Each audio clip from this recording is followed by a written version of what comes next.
Tempo comum, 26ª semana, segunda-feira. Tema 22. O sentido cristão da dor. Pontos a meditar. 1.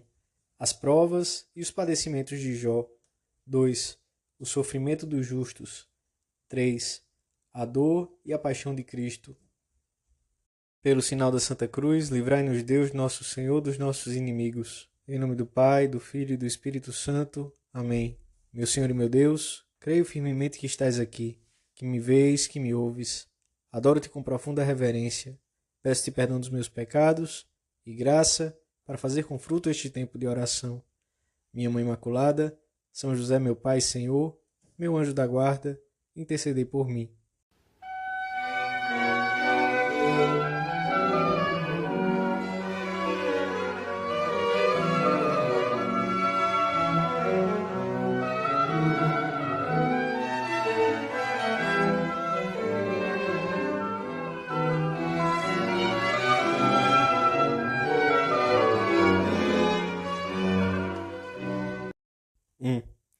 Ao longo desta semana, uma das leituras da missa transmite-nos os ensinamentos do livro de Jó, sempre atuais, pois a desgraça e a dor são realidades com as quais deparamos frequentemente. Vivia na terra de Uz, lemos na Sagrada Escritura, um homem temente a Deus, chamado Jó, que tinha recebido inúmeras bênçãos do Senhor, era rico em rebanhos e produtos da terra, e tinha-lhe sido concedida uma numerosa descendência.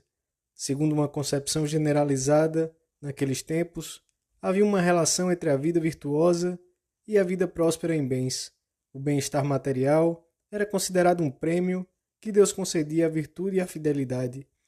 Num diálogo figurado entre Deus, que se sente contente com o amor do seu servo, e Satanás, este insinua que a virtude de Jó é interesseira e que desapareceria com a destruição das suas riquezas. É a troco de nada que Jó teme a Deus? Não rodeaste de uma sebe protetora a sua pessoa, a sua casa e todos os seus bens? Abençoaste o trabalho das suas mãos e os seus rebanhos têm se multiplicado por toda a região. Mas estende a tua mão e toca em tudo o que possui, e verás se não te amaldiçoa na tua cara. Com a autorização de Deus, Jó foi despojado de todos os seus bens, mas a sua virtude demonstrou estar profundamente arraigada. Saí nu do ventre de minha mãe, e nu voltarei. O Senhor me deu, o Senhor me tirou. Bendito seja o nome do Senhor, exclamava no meio da sua pobreza. A sua conformidade com a vontade divina foi total, como fora na abundância. A sua miséria converteu-se numa enorme riqueza espiritual. Uma segunda prova, muito mais violenta, não pôde debilitar essa fé e confiança em Deus. Desta vez, todo o seu corpo foi atingido por uma úlcera que o cobriu da cabeça aos pés. Perder a saúde é pior do que perder os bens materiais.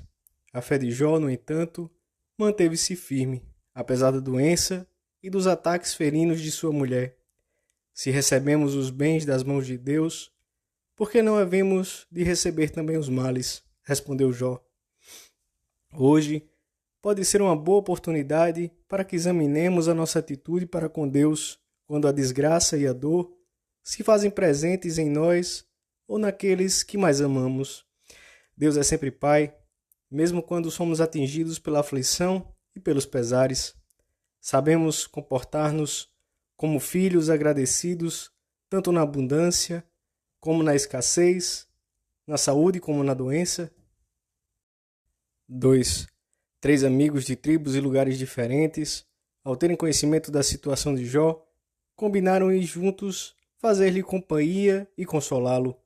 Quando os 3, Elifaz, Bildá e Sofá, puseram os olhos em Jó e o viram num estado tão lamentável, toda a compaixão que tinham desapareceu, convencidos de que se achavam na presença de um homem amaldiçoado por Deus. Partilhavam da crença de que a prosperidade é o prêmio que Deus dá à virtude, e as tribulações, o castigo reservado por ele à iniquidade. A conduta dos amigos, a persistência dos sofrimentos e a solidão no meio de tanta dor pesaram muito em Jó, que rompeu seu silêncio numa queixa amarga. Os amigos, convencidos de que havia nele algum pecado oculto, continuaram a tratá-lo duramente, pois não encontravam outra explicação para suas desgraças. Jó, convencido da sua inocência, admitiu a existência de pequenas transgressões, comuns a todos os homens, mas não a ponto de serem proporcionados ao castigo. Recordou igualmente todo o bem que praticara.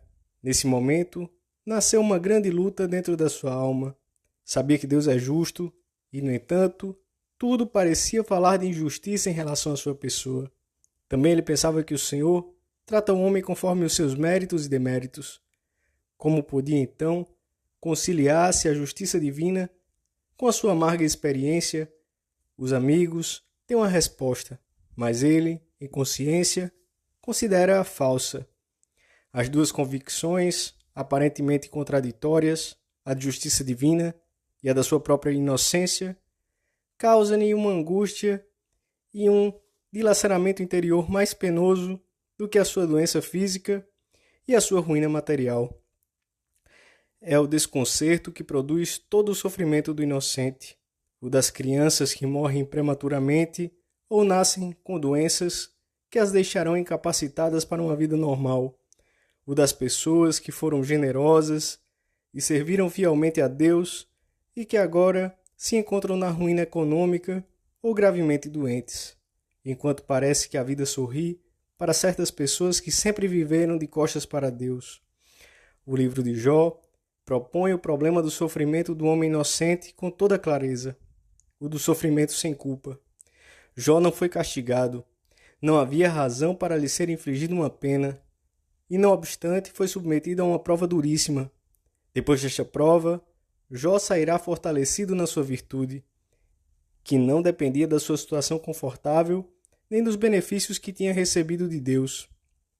Mas o livro de Jó não é a última palavra da revelação sobre este tema.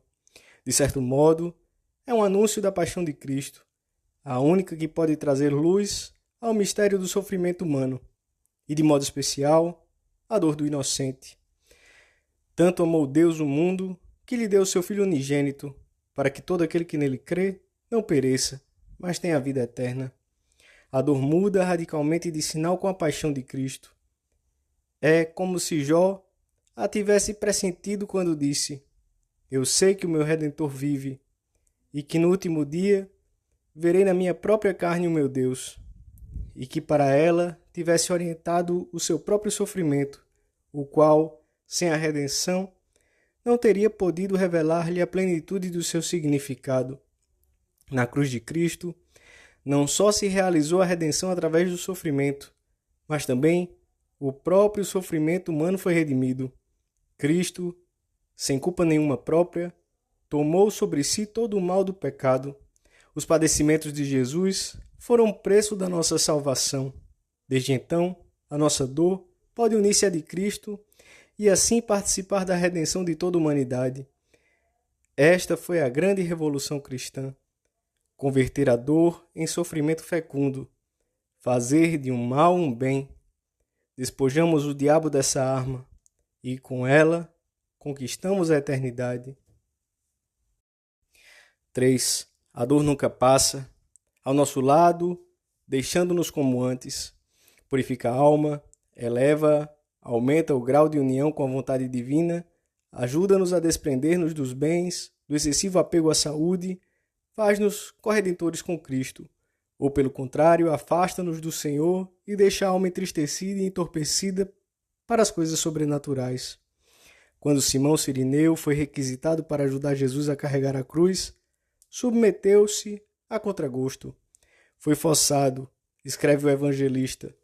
Nos primeiros momentos, só olhava para a cruz e a cruz era um simples madeiro pesado e incômodo.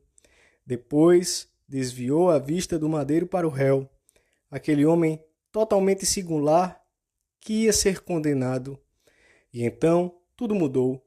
Ajudou Jesus com amor e mereceu o prêmio da fé para si e para seus 2 filhos, Alexandre e Rufo. Cada um de nós deve também olhar menos para a cruz e mais para Cristo, no meio das suas provas e tribulações. Compreenderemos então que carregar a cruz tem sentido quando a levamos junto com o Mestre. O desejo mais ardente do Senhor é acender nos nossos corações essa chama de amor e de sacrifício que abrasa o seu. E, por pouco, que correspondamos a esse desejo, o nosso coração converter-se-á num foco de amor que consumirá pouco a pouco essas escórias acumuladas pelas nossas culpas e nos transformará em vítimas de expiação, alegres por conseguirmos, à custa de alguns sofrimentos, uma maior pureza, uma união mais estreita com o amado, alegres também por completarmos a paixão do Salvador pelo bem da Igreja e das almas. Aos pés do crucificado, compreendemos que neste mundo não é possível amar sem sacrifício, mas que o sacrifício é doce para quem ama. Ao terminarmos a nossa oração, contemplamos Nossa Senhora no alto do Calvário, participando de um modo singular dos padecimentos do seu Filho. Admira a firmeza de Santa Maria, ao pé da cruz, com a maior dor humana. Não há dor como a sua dor, cheia de fortaleza, e pede-lhe dessa firmeza para que saibas também estar junto da cruz. Junto dela, entendamos bem que o sacrifício é doce para quem ama, e aprendemos a oferecer, através do seu coração docíssimo, os fracassos, as incompreensões, as situações difíceis na família ou no trabalho, a doença, a dor. E uma vez feito o oferecimento, procuremos não pensar mais, mas cumprir o que Deus quer de nós, no lugar onde estivermos, na família, na fábrica, no escritório, na escola. Sobretudo, procuremos amar os outros, o próximo que está ao nosso redor. Se o fizermos, poderemos experimentar um efeito insólito e insuspeitado. A nossa alma estará cheia de paz, de amor e também de alegria pura, de luz. Poderemos encontrar em nós uma nova força. Veremos como, abraçando as cruzes de cada dia e unindo-nos por elas, a Jesus crucificado e abandonado, poderemos participar, já aqui na terra, da vida do ressuscitado. E, enriquecidos por esta experiência, poderemos ajudar mais eficazmente todos os nossos irmãos a encontrar a bem-aventurança entre as lágrimas, a transformar em serenidade aquilo que os preocupa. Seremos, assim, instrumentos de alegria para muitas pessoas, de felicidade, dessa felicidade que todo coração humano ambiciona. Dou-te graças, meu Deus, pelos bons propósitos, afetos e inspirações que me comunicaste nesta meditação. Peço-te ajuda para os pôr em prática. Minha Mãe Imaculada, São José, meu Pai e Senhor, meu anjo da guarda, intercedei por mim.